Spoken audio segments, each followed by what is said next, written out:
All right. Hi, everyone, and welcome to our webinar, HR Pitfalls and Remedies for the Modern Dental Practice, Mastering HR in 2025.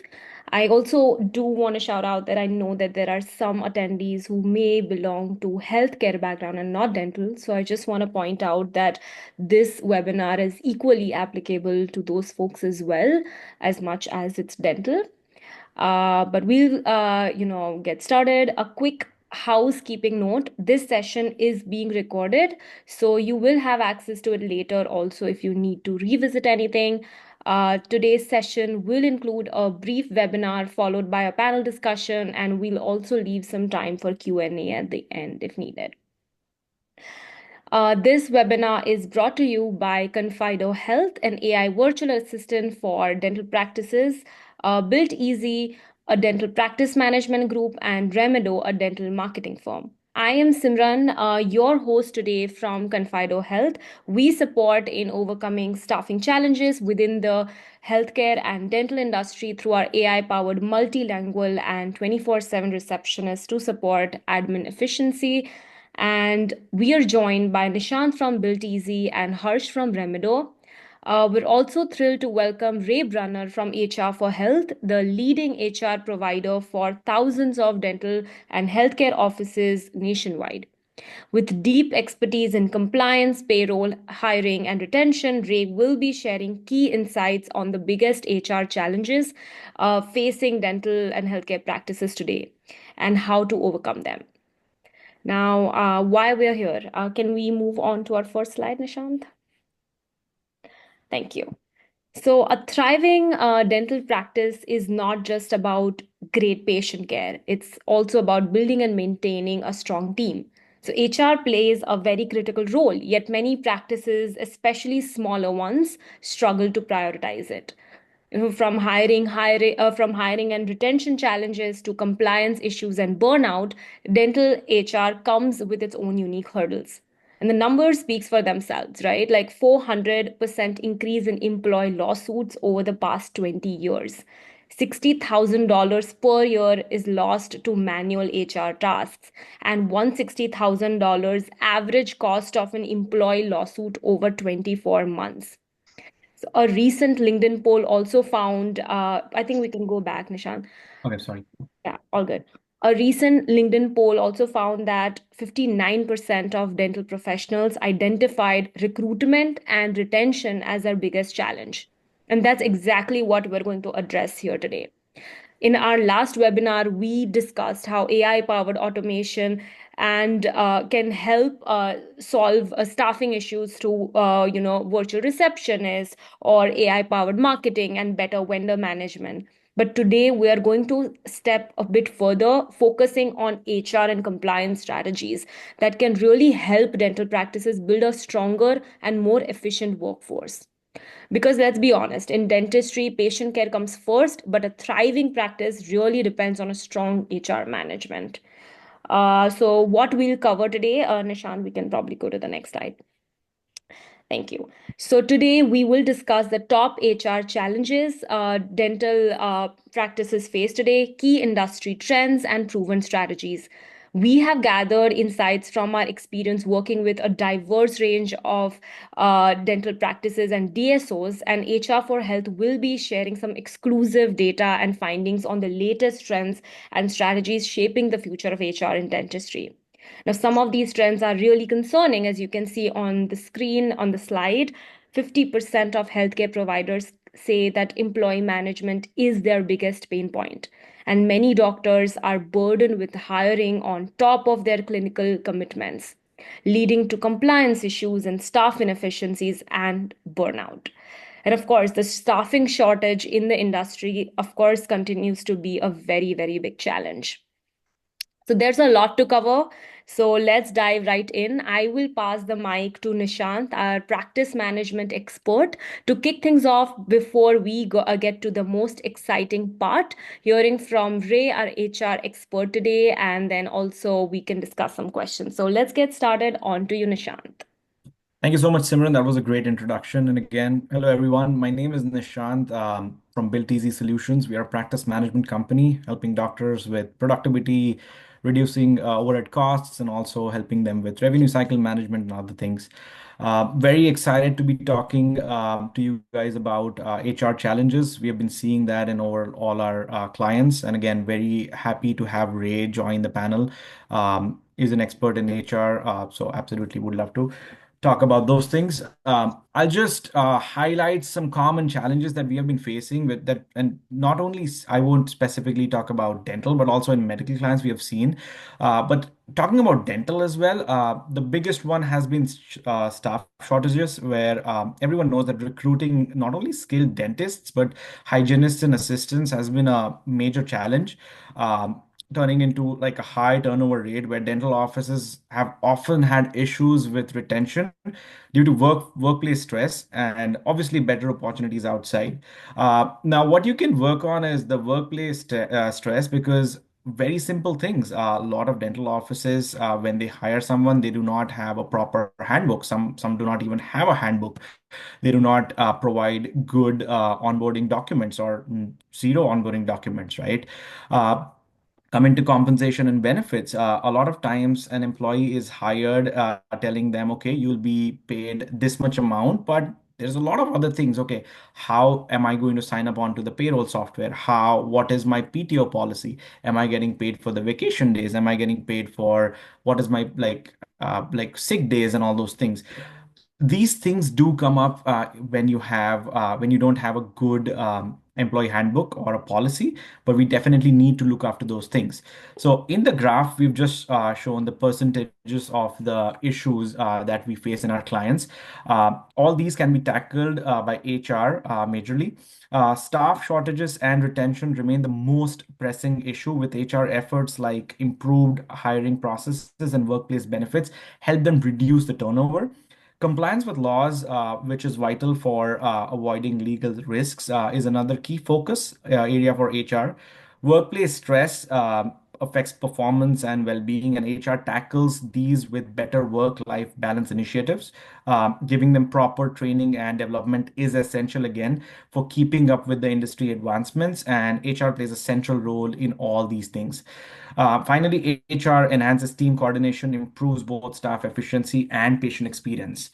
With that being said, talking about the common challenges, I will hand over the mic to our expert, Ray Brunner, who's going to talk in detail about some other challenges that we face in dentistry. Well, hello. Thank you for that And introduction. And that was a lot of great information, Nishant.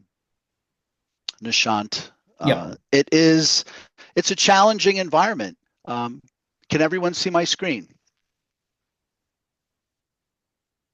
Yes, we can. Okay, great. I just wanted to make sure. Sometimes technology puts a damper on moving things forward.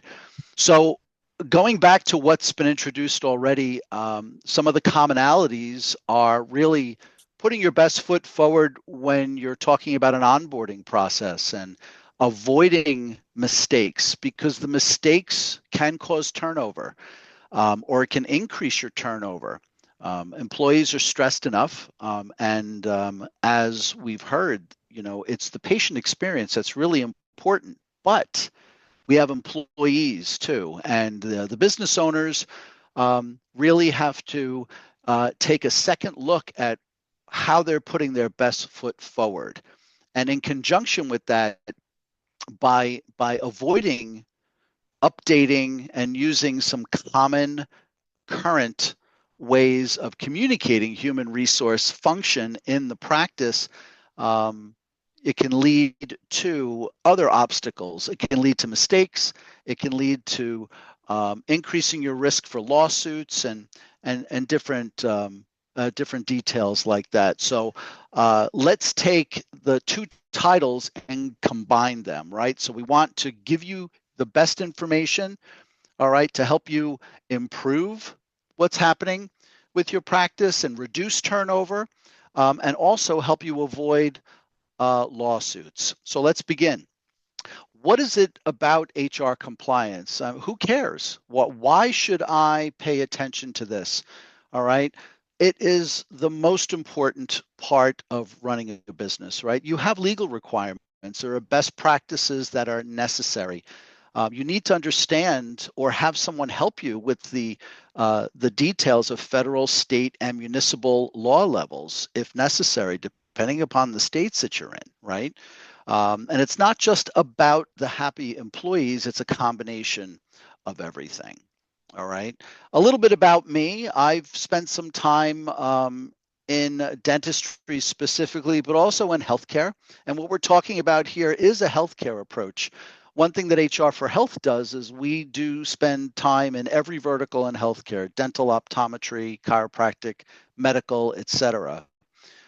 So I've been in dentistry for over 25 years. I currently live in Lehigh Valley, Pennsylvania, and I've been with HR for Health for just over 3 years. So we have quite a robust product that's available to help you maintain some stability when it comes to human resources in your practice. All right. So we'll go through 10 HR mistakes that are common that you may not realize that are easily fixable, but have very, very high risks. There are solutions and then some next steps that are involved. So let's talk about what some of these common mistakes might be. What could be putting your practice at risk for an employee lawsuit, right? So let's talk about mistake number one. Wage and hour laws and not following them are a costly mistake. So there's a couple of bullet points in here, and forgive me for reading right off the slide, but I think it's very important sometimes to just stay with the details, all right? Misclassification of employees. Do you understand the difference between an exempt and a non-exempt employees? What a contract is and who is appropriate for a contract in the business as opposed to a job offer, all right? Not understanding minimum wage and overtime or rest breaks, missed or unpaid meal and rest breaks, or late or missed payroll payments. Each one of these can trigger a situation that could lead to a lawsuit. So this is something that you want to definitely avoid. Harassment and a hostile work environment, okay? Offensive jokes or bullying, all right? There's a lot of common issues across the country when it comes to bullying in the workplace. So do you have the right protocols put together? Who is the contact in the office that the employees can speak to? All right. Is the harassment based on gender, race, or religion? Are we watching for this? And it really doesn't matter what state that you're in. You know, these are policies that exist that business owners must adhere to, right? And if you're not addressing the harassment claims, those can create an issue. All right. And it's the issues of these items getting reported to state agencies, right? So that's what we definitely want to avoid, that mistake. Sexual harassment is still a big issue. All right, it comes in many different colors and sizes. Okay, so comments, inappropriate jokes. Sometimes we get too comfortable in small work environments. If you have like 5 employees or 10 employees and you've all been around each other for a period of time, you know, people change over time. And what was funny to them 5 years ago may not be funny today. So what is the climate inside the office, and are we paying attention to how the practice is adjusting? The employees are adjusting as well. All right.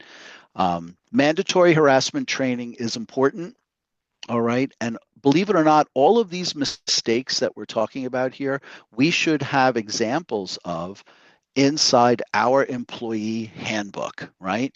The employee handbook is the foundation for your practice, and it is the pillar of your business. So please write that down. If you're listening, Ray said the employee handbook is probably the most important thing. It's probably just as important or even more important than all of the labor laws that you have posted in your break rooms inside your practices. All right, because everyone needs to have a copy of that employee handbook to be able to reference policies to thwart anything that might happen. Okay, firing without a reason. All right, well, I my practice is in an at-will state. Let's clear that up, all right? At-will employment exists in every state in the United States, but what does at-will employment really mean? It means that I, the business owner, am allowed to hire employees and I'm allowed to terminate employees. And it also means something on the other side. I, as an employee, I'm allowed to accept a job offer from you, Mr. Employer, and I'm also allowed to give you notice that I no longer want to work for you, Mr. Employer.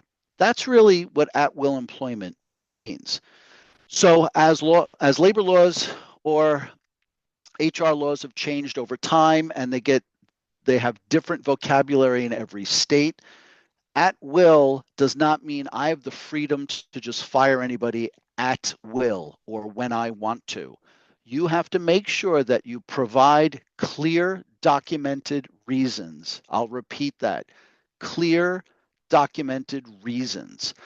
Do not have vague correspondence or inconsistent explanations. We need dates, scenarios, anyone that was within striking distance of what might have happened, meaning earshot.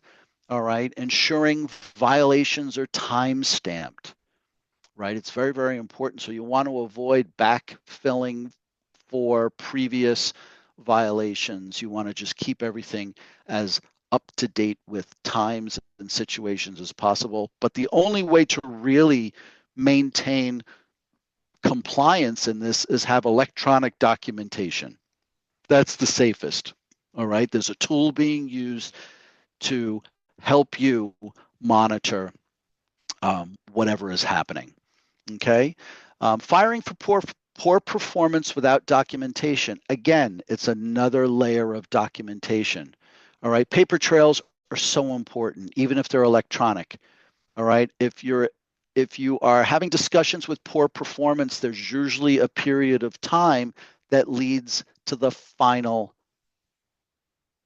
conversation, which would be we're not going to keep you any longer, Mary.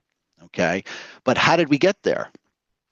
Can you show that you spent time with the individual, recognizing their shortcomings, applauding their strengths, and helping them with their shortcomings with timing mechanisms and some additional training? Okay, those will build a strong case on your side. So electronic timestamp notes build that strong case. Number 6, retaliation claims are on the rise. Okay, retaliating against employees for raising concerns is illegal. All right, so this does happen. Right, so if you have an employee that works for you and they have a question that you take as an issue and you make their life difficult because they raise the issue, that's not compliant. That is considered retaliation. All right, and disciplinary action can happen from that to the provider, to the business owner. All right, or to the manager or whoever's in the business. So we really need to have straight guidelines, and you need help sometimes. Like, how do I handle this before I go ahead and do something wrong? Very, very important, right? So maintaining documentation to support the discipline, having access to someone that can coach you in what needs to be done is the best way to keep retaliation at bay, because sometimes retaliation is just emotional. You're mad at the employee because they questioned you on something, and now there's actions that are coming from that really are unprofessional. Failing to follow rules regarding final paychecks. There are rules, right? There is an offboarding process. Some states require you to empty the pay the final paycheck and pay all of the unused vacation time at that moment. If the employee is there on property, right? Having these things done in advance when you've made the decision that you're going to terminate, and make sure that you have all the documentation to support the reason why you're terminating, because a lot of times the employee will be shocked and you're gonna say, I can't understand why they're shocked, but people do not like losing their jobs. And in their own mannerisms, they're there to protect their ego as well. So it's very important to understand the process beforehand. If the employee sees that it's just not working out, um, they may understand by the time you get to this part of the conversation. It's less hostile. All right. So we need to seek legal or HR advice when needed to avoid costly penalties. All right. So we tell all of our customers, I know that I tell my customers when they come on board, do not terminate an employee until you speak to us. We'll go through the records of that particular individual and we'll advise you, right? We can't tell you what to do, but we will advise you whether it is, if you have enough documentation to release that employee, because we want to protect you from wrongful termination. Not following your own policies. If you have a handbook and you have policies, they need to be followed. Everybody needs to follow them. The office manager needs to follow them. It's very, very important. So inconsistent enforcement, that starts from the very first day. When you're onboarding employees, this is the beginning of a long-term relationship. If you do it well, the employees will understand. They understand what they're getting paid, how they have access to paid time off and holidays or sick time, whatever the benefits that you're offering. If the office closes for the third week in July and that's considered a vacation week and you're going to pay a full week's vacation for that, but everyone must take that week for vacation, it's a policy in the handbook and it needs to be discussed before the employee accepts the position so there's no surprise and they understand that that's when vacation's happening because we shut the office down for that week. 1 week, 2 weeks, that's just one example. All right, so clear policies, clear information. We can't rush to hire and then throw someone in an operatory and start taking care of patients. All right. A good foundation always will support a strong and healthy home. People sue when rules are not enforced fairly. I don't think we need to really dive into the depth of this, right? Your employee handbook will protect you against multiple areas that will show up, all right? Discrimination, retaliation, right? Documentation, discrimination prevention, how to handle things. When is my vacation? How do I generate vacation? Are you paying for my uniforms at work? Do I have to pay for it? Is it partial payment? All of this stuff is all explained inside the employee handbook. All right. So if it's not up to date and it isn't clear and easily accessible, you can't have a handbook sitting in the office manager or the doctor's office with ketchup stains and coffee stains that we're handing out to people from time to time, but it hasn't been updated in quite some time. It's not helping, right? The employees need their own copy of an employee handbook, but should it be in paper? Absolutely not, because the laws change throughout the year, both federal and state laws. So you need to work with a product that will automatically update your handbook as laws change. This keeps everyone informed, and it's the best protection for your practice. Denied reasonable accommodations. So this is one that shows up, and we need to think about some of the situations, right? Disability accommodations, though these are requirements by the law, they're federal requirements. Religious accommodations must also be considered, okay?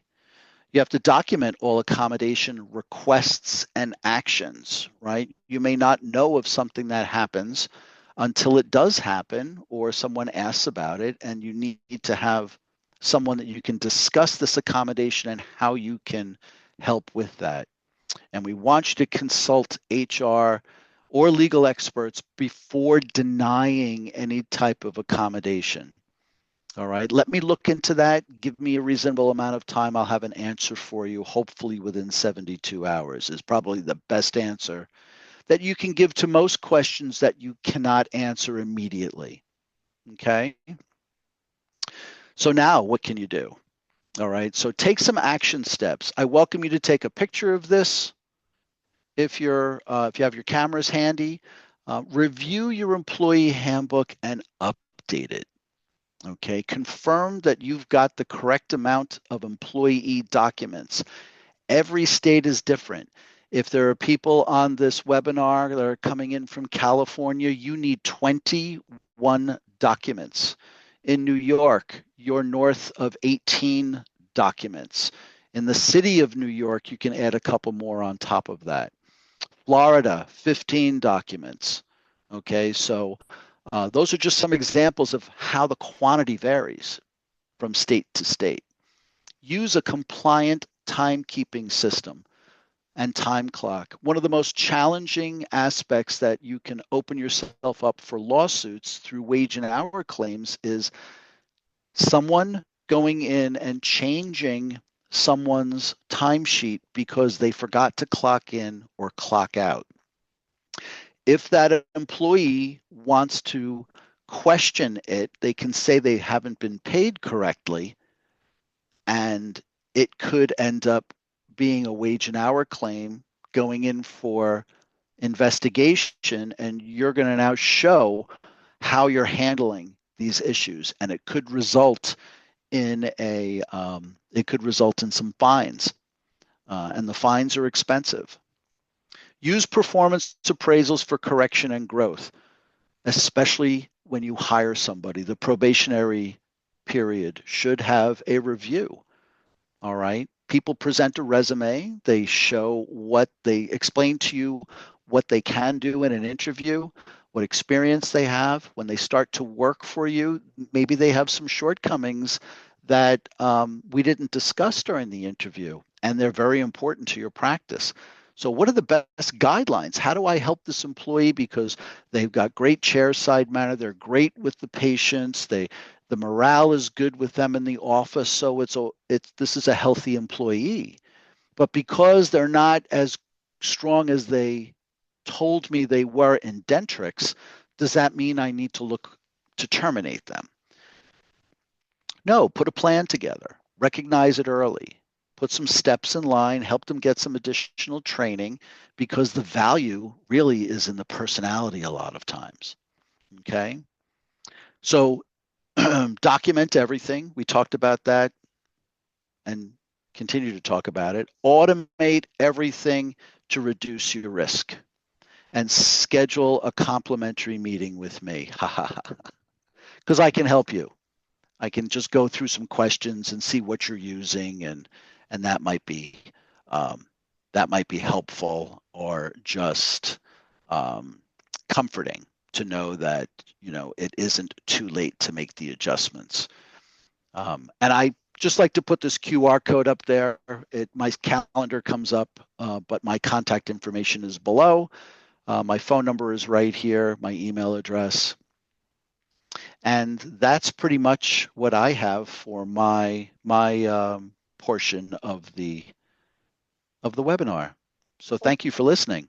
Thank you so much, Ray. That was really, really helpful. I think all the information, I'm sure like some of it could be, a lot of people working in dental offices would assume that, okay, this could be based, but a lot of things that you mentioned were really helpful. I did have some questions before, Nishant and, Harsh. I know that they've prepared a lot of questions for you. There are like some questions that I have based on the slides that you showed. So you mentioned employee handbook to be a very crucial document.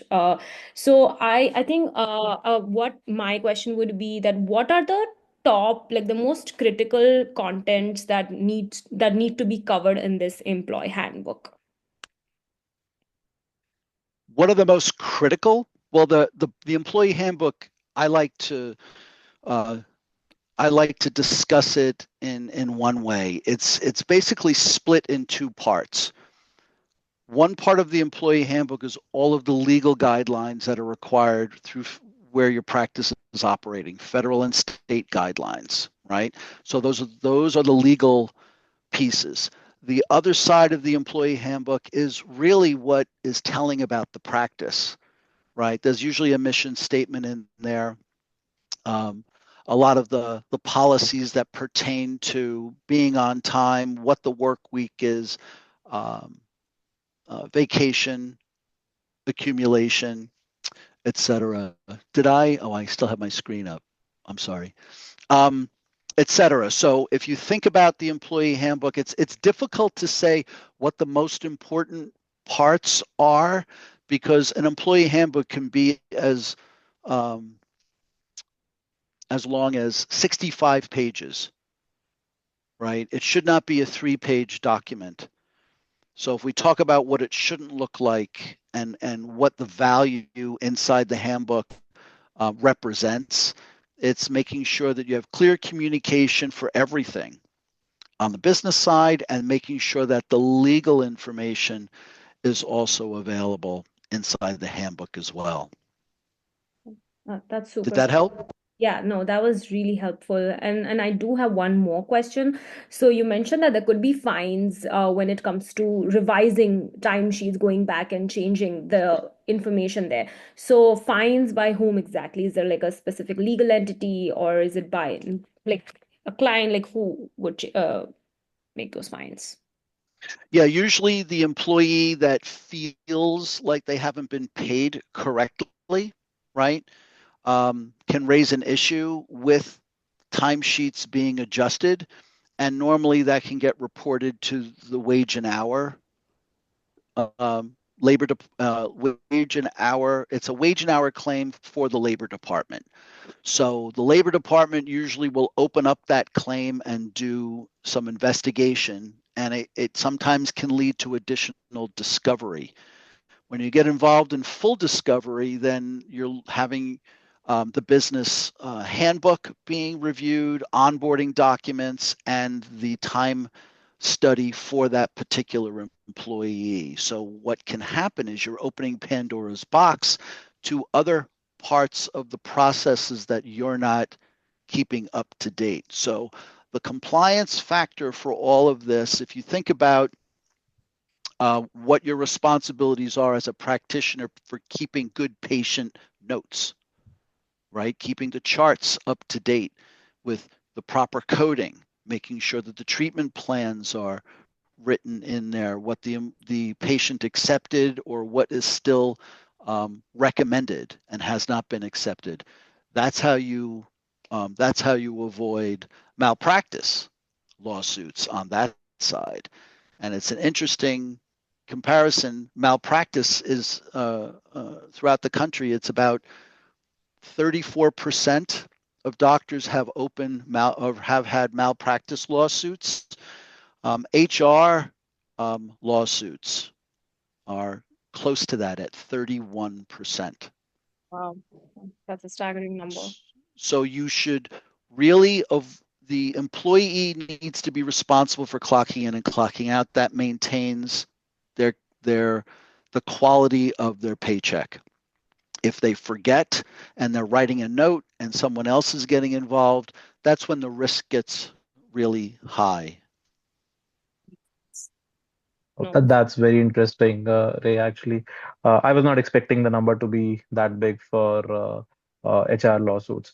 A follow-up question on what Simran just asked and related to this itself, right? So most practices would probably have office managers or administration staff, right? How risky or what's the risk that the dental office owners or the healthcare office owners have um, regarding the behavior of the office managers or their administration staff towards other employees in the office? Let's say if one of the office managers is rude or is not creating a very conducive environment in the workplace, um, how liable are the office owners because of this? The business owner is completely responsible for all employees that are subordinate to them. It gets more complex depending upon the type of healthcare practice that you operate. right? Dentists operate in surgical environments in a clinic, and they also have an administrative side to the business. So we have a front and we have a back, right? Similar to medical, right? Medical, there's a lot of movement, a lot of rooms, et cetera. So what we have to look at a lot of times is that the doctors or the business owners are really putting a lot of trust in the individuals that are monitoring and managing that business for them. So it is critical for the business owners to not give up full responsibility of the business to a subordinate. They still need to be in direct communication with the people that they're asking to manage the team, right? And you can have different levels of management as well. You know, you have the doctor and a primary practice administrator. You can split the team up into clinical elements, and there are leads in each different department that have subordinate responsibilities. Sometimes that's good. It just depends upon the size of the office. But the critical answer to your question is that how to avoid it, you just don't give it up. You don't give it up. You don't just hide in the back room and let Mary take care of the practice, because things will go wrong quite quickly that way. All right. Yeah. So Nishant, if you yeah, have any adding question. on to like, Yeah. I mean, you spoke a lot about um, practices firing employees for reason or not reason, but are there any steps which because I know I've worked with a lot of clients where I've heard from them, hey Nishant, we just fired someone because of something, right? Is there a proper legal compliant way to, I mean, what is the documentation that a dental office needs to follow when firing an employee? Well, it all starts with it all starts with understanding when things start to go wrong, when you have to document, right? Because usually a termination is really not knee jerk, right? I can't really think, unless it's just a bizarre situation that's above and beyond the ordinary, where you may have to terminate someone. I don't know, did they pick up a rock and throw it through the plate glass window, or what could cause a situation for immediate termination because of one thing that just happened? It's usually a culmination of Correct. items, or it's a behavior over time.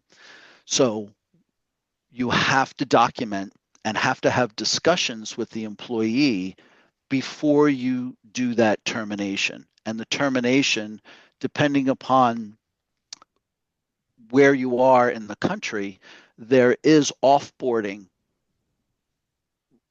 details. There's even an exit interview Okay. that you should, Right. because you're going to learn from that if the employee is willing to do that, Right. right? To sit down and do that exit interview. So I'm not sure I'm answering your question directly. You are, what you said was about documentation that, okay, and I think what you're saying is that document everything. Okay, let's say on the 21st of February, something like this happened. 2 weeks later, something like this happened. So, like an employee review, and then you sit with the employee and tell the employee that, okay, these are the things which we saw, which we are not Yeah, happy about. That's a great answer to that question. But what if, I mean, and this has happened, right, in situations and in dental offices that someone was caught stealing, yeah. right? From like a doctor's purse or whatever, right? Now, what do you do? Because the general answer, if you ask me, what I've heard from practice owners is that, oh, we fired them immediately. Do we need to fire them, or do we need to tell them that, okay, you can leave the premises and then we'll talk tomorrow? And a follow-up to that question, do we need to let the other staff members, their colleagues know that, okay, what happened the next day, and how do we address that situation? Yeah, it's that's a challenging thing. Um, there's proof, right? Because the said employee that you're accusing of doing this deed, um, who witnessed it, right? So that needs to be understood. Then what happens from there is we need to understand what the policy for the business is in the handbook Our handbooks communicate immediate termination for theft of property, theft or vandalism, immediate termination, right? So it really goes back to the volume that's being spoke of inside the employee handbook. And if the employee handbook is being created by somebody that understands the law of where you operate, okay, so those are critical elements, because you could have a poorly constructed handbook that just has all of this doctrine in there, but it's not legally compliant, right? So we want to make sure the handbook is compliant, that the policies are compliant, and specifically for theft of property, what does it say in the handbook, right? And if it's immediate termination, then if you've got the proof, then that's what you should do. If it's questionable, then, asking the employee to leave and then having a follow-up conversation with that individual and exercising termination, that you would want to run that through someone with some HR expertise with the details. So I wish there was one answer for every question. I But mean, funny situations do happen. I mean, right now I'm saying it's funny. It's not funny actually, but a lot of times we don't have answers to those questions, right? We don't have any idea of, okay, is that a real answer or not? Because most of the times we listen to a lot of things and we say, okay, I know a lot about HR. Do we really know about it? I don't think so, right? right, it's the knee jerk, right? Because it's a lot of the responses are emotional a lot of times. When something's going wrong, it's usually an emotional response because everyone is protecting their own personal ego on both sides, right? So the ego kind of drives the emotion, and that can take us away from behaving within the guidelines of the law or policy, right? So having a clear head all the time is very, very important. And that's why sometimes having a great resource to run these questions by is probably the best gift that you could have, because then you can take that pause. You say, Mary, listen, why don't you go home for the rest of the day? Someone's accusing you of stealing money out of their wallet and they saw you do it. I'm going to investigate this. And I will contact you with later on today or first thing tomorrow. And they're going to say, so you don't want me to come to work tomorrow? Not until we resolve this issue.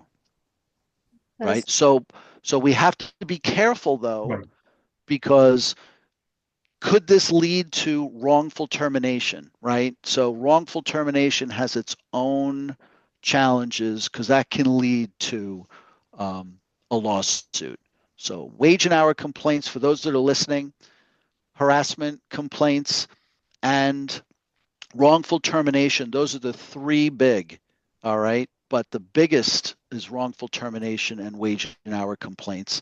And that employee has 3 years to present with that. Right. And sometimes they come in at the 11th hour. 2 years and 11 months, and you're presented with a lawsuit. Wow. This is super, super helpful. Also, in the interest of time, I see some really good questions from the attendees. So I do want to make sure that we address them as well, Ray.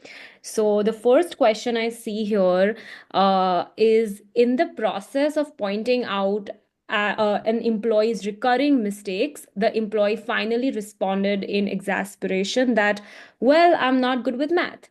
She worked front desk, which made for a big problem.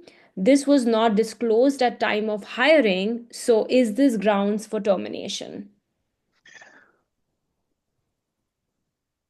We have to back up to whoever asked that question. We have to back up and we have to say, have I been involved with helping the individual take corrective measure, right? Do I have documentation proving that I've been working with the individual to better understand where their shortcomings were? And if I have been, and it's gotten to a point where 3 months have gone by, et cetera, then you have to make sure that you approach it with, unfortunately, the job description. This is a requirement for the work that you're doing. And then you look at the rest of the practice or the business and you say, can this person be moved? Right? Because remember, the economy of employees available in healthcare, there's a lot of shortages. So can this employee be used in a different part of the business, right? And help the business, right? Maybe they're moved to a lab technician as opposed to working the front desk and doing accounting work and insurance work. But the answer to your question would be, please make sure that you're doing the best evaluation, that you're working with the individual, because you want to help not have to rehire someone and spend all of that money during an onboarding process, because it's costly to hire a new person and train them again, et cetera. Make sure that's done. And if you've exhausted your time, and then you would need to release the individual. But I always say, check with an HR, check with someone from HR before you ever terminate anybody. Makes sense. No, Ray, just a very short, follow-up question exactly on this. So one of the shortcomings of the individual that we're talking about, you mentioned that that has to be something which is mentioned as a skill set required in the job description. What if it was not mentioned in the job description? What if there was no proper job description, right? Let's say if the person was just hired from a referral, there was no job description which was floated out. Is this still, will that be an issue? And if so, how to resolve that? It's another layer. Again, if you're not set up for success in the beginning and creating the right communication when you're hiring, then it makes things difficult for you should you need to release the individual, right? So onboarding is very, very important for that skill set. When you're interviewing, you want to make sure that you're asking the right questions for that particular position. Okay. All right, we have two more questions. So, and I know that we just have 8 minutes left. So I really, I want to make sure that we do have time to answer them. So I'll quickly jump on to those as well. So there's one question on a probationary period. So if a newly hired person takes too many leaves because of sickness or family emergency, and it's affecting the business, how should we proceed in this case? Right. That is definitely a one-off. The probationary period, and you have to check with your state guidelines as well, because employees in certain states are allowed to have sick time that they can have access to immediately. But if the leave away from the job or the business is putting a strain on the business, then you would probably need to release the employee before you complete that probationary period. Super. Very helpful, very helpful. And I think there's a last message I see. I'm not super sure if it's a question or if it's just like information, but over here, someone has said that our employment application has some basic math equations and a paragraph to correct appropriately. So we also have questions to determine if the potential employee has a rudimentary understanding of privacy laws. So I think that's really helpful as well, that, on how to kind of tailor your application process to ensure that we hire the right candidate. So thank you so much for that. That's a good idea. Yeah. Always make sure your employment application, the tools that you're adding, are those compliant? See, it can get challenging because and I say this only because there are employees that are out there in the market that are looking for businesses that are not protecting themselves, if that makes any sense, without drawing a negative picture. They're looking for businesses that, hey, they don't know what's going on. So I can go in and do my thing, and hopefully they'll fire me, and I'll accuse them of wrongful termination. Right. one more question from my side where it's a very, I mean, I wouldn't say if it's a silly question or not, but a lot of times we have like dental offices do have this question. Okay, they do give out contracts to everyone, but to my knowledge, not everyone needs a contract. Can you Right. differentiate who needs a contract and who needs an offer letter in a dental setting, dental office setting? Sure. An associate dentist who is Mhm. not an owner and Right. that gets paid a certain way, let's say it's a base plus a percentage of volume that's Mhm. generated, that those are sometimes the way um, practitioners work, that would be in a contract. And those should be created by an employment attorney, those Okay. types of contracts.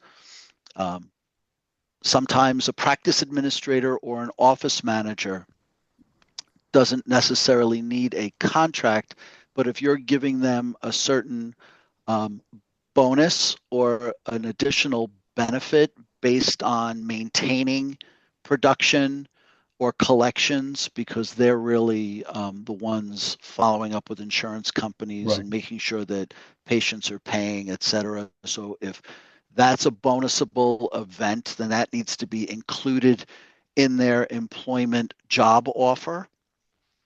Okay. But most of the time, all other employees, you just need a job offer that communicates their rate of pay and their start date.